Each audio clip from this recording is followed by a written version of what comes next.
بسم اللہ الرحمن الرحیم۔ السلام علیکم ورحمۃ اللہ وبرکاتہ۔ آپ تمام حضرات خیریت سے ہوں گے انشاءاللہ۔ کراچی کا اجتماع جو ہے وہ 13 فروری سے شروع ہوگا اور 16 کو دعا ہے، تو ہم اس میں زیادہ سے زیادہ جانے کی اور لوگوں تک یہ باتیں پہنچائیں اور وقت میں نکلنے کے لیے بھی کوشش فرمائیں، لوگوں کو تیار کریں 4 مہینے کے لیے چلے کے لیے۔ جو بھی تقاضے بزرگوں کی طرف سے دیے گئے ہیں کراچی کے اجتماع سے، اللہ پاک اس کو پورا فرمائے اور کراچی کے اجتماع کو کامیاب فرمائے۔ اور آج کی تعلیم حکایت صحابہ، چیپٹر نمبر 11، پیج نمبر 175۔ حضرت ابن عباس رضی اللہ تعالیٰ عنہ کا بچپن میں حفظ قرآن۔ خود حضرت عبداللہ بن عباس رضی اللہ تعالیٰ عنہ فرماتے ہیں کہ مجھ سے تفسیر پوچھو، میں نے بچپن میں قرآن شریف حفظ کیا ہے۔ دوسری حدیث میں ہے کہ میں نے 10 برس کی عمر میں آخر کی منزل پڑھ لی تھی۔ قائد مذہب فرماتے ہیں اس زمانے کا پڑھ لینا ایسا نہیں تھا جیسا کہ اس زمانے میں ہم لوگ غیر زبان والوں کا، بلکہ جو کچھ پڑھتے تھے وہ ماں تفسیر کے پڑھتے تھے۔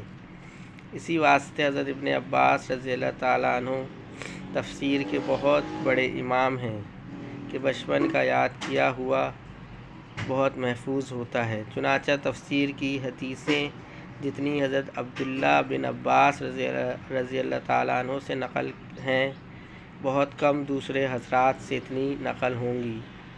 عبداللہ بن مسعود رضی اللہ تعالیٰ عنہ کہتے ہیں کہ قرآن کے بہترین مفسر ابن عباس رضی اللہ تعالیٰ عنہ ہیں۔ ابو عبد الرحمن رضی اللہ تعالیٰ عنہ کہتے ہیں کہ صحابہ کرام رضی اللہ تعالیٰ عنہم کو ہم کو قرآن شریف پڑھاتے تھے۔ وہ کہتے تھے کہ صحابہ رضی اللہ تعالیٰ عنہ حضور صلی اللہ علیہ وسلم سے 10 آیتیں قرآن کی سیکھتے تھے۔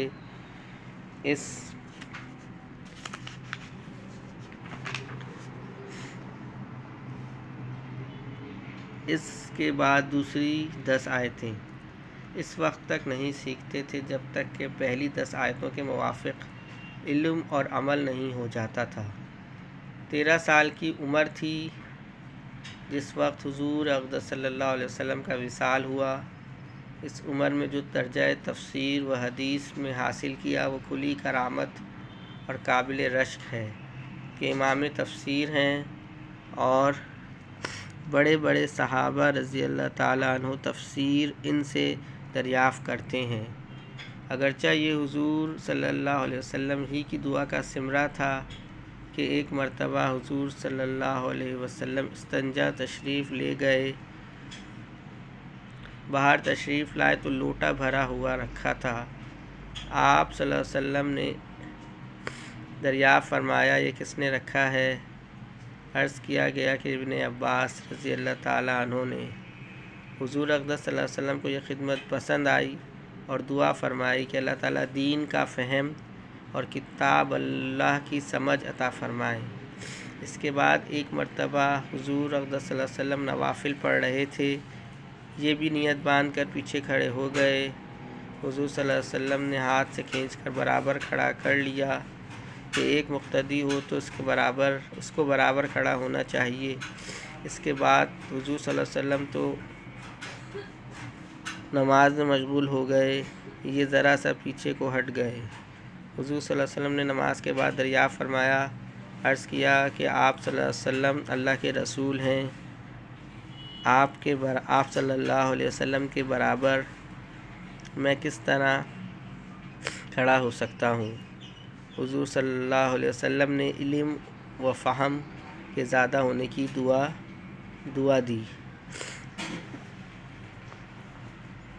اللہم صلی علی محمد وعلی آل محمد، اللہم اعنی علی ذکرک و شکرک و حسن عبادتک، اللہم حاسبنی حسابا یسیرا، اللہم ارفع عنا البلاء والوباء رب ارحمہما کما ربیانی صغیرا اللہم اغفر لی ذنبی ویسر لی امری وبارک لی فی رزقی اللہم لا تحرمنا اجرہا ولا تفتنا بعدہا